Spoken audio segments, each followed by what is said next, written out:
Good morning and happy Tuesday. And here we are again to look at some fun activities from the AAC Language Lab. So today we're going to talk about monsters. So we try to have some really fun activities to keep our students engaged. And in stage 2, there is a wonderful lesson plan called How to Make a Monster.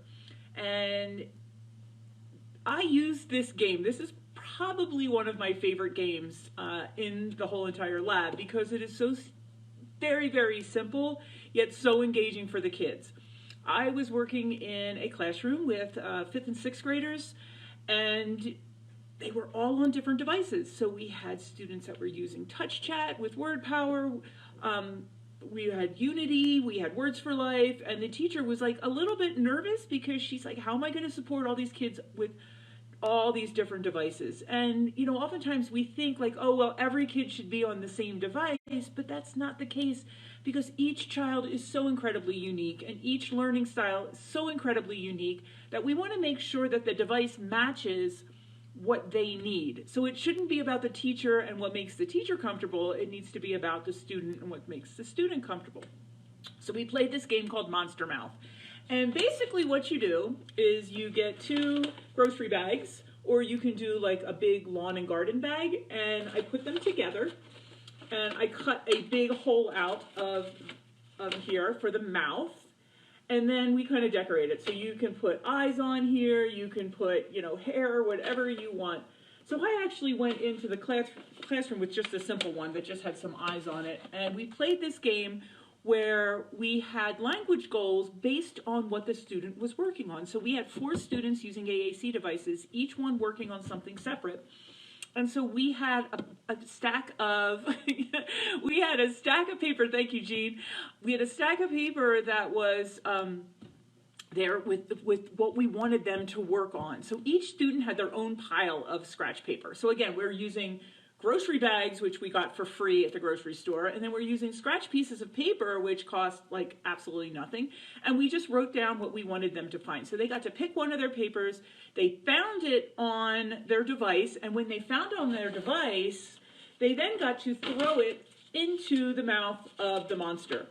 So they were doing something that you're not usually allowed to do in the classroom. You get to throw something, and it became so incredibly fun. So again, these kids had on their IEPs maybe that they were going to pay attention for 5 to 10 minutes. We played this game for 45 minutes with them totally being engaged and each one working on their own learning objective and not realizing that they were working on different things because it was so engaging to be able to throw things into this monster.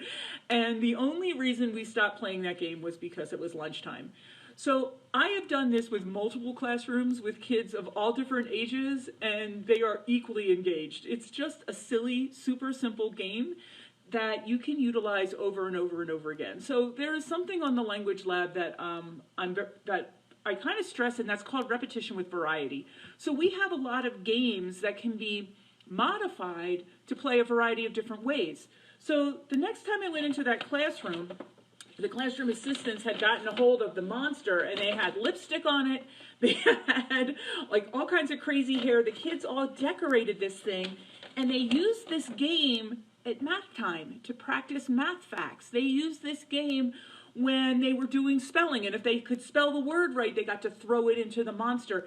They utilized this game in a variety of different subject areas for a variety of different objectives. So we have that repetition with variety. We have one game that we can play multiple different ways.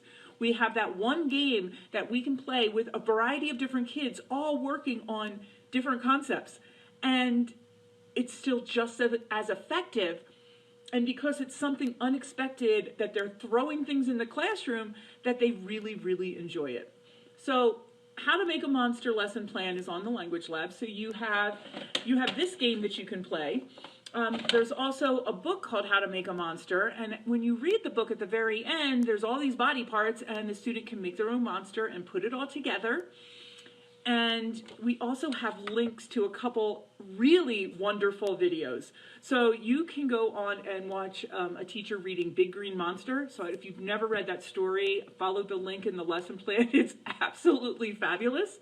And then we have a link to Cookie Monster singing a song with some core vocabulary in there that is, again, absolutely hysterical. And so these videos, you can stop them and ask the students to find the words, and they're just really fun and engaging. And then finally, we have a guessing game on the Monster. So this is already made for you. And so this guessing game, look at this. There are no icons on here.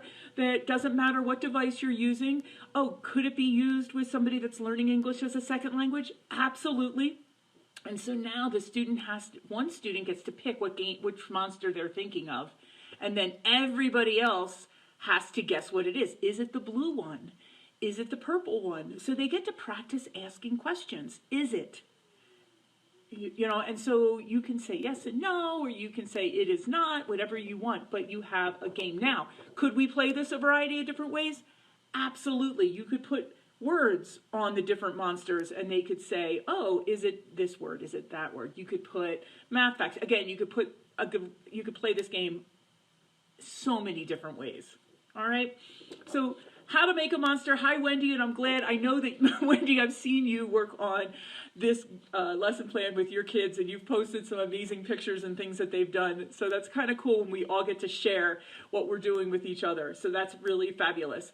So that is your tip for today. So play Monster Mouth. If you are home and you are working with your kids at home and you're a mom, this is a fun game that you can play that is going to be engaging and get your kids really excited about learning and practicing vocabulary. Hey, maybe, you know what would be really fun is if they get to throw something in the mouth if they do a chore. Oh, you get your whole house clean. It would be fabulous.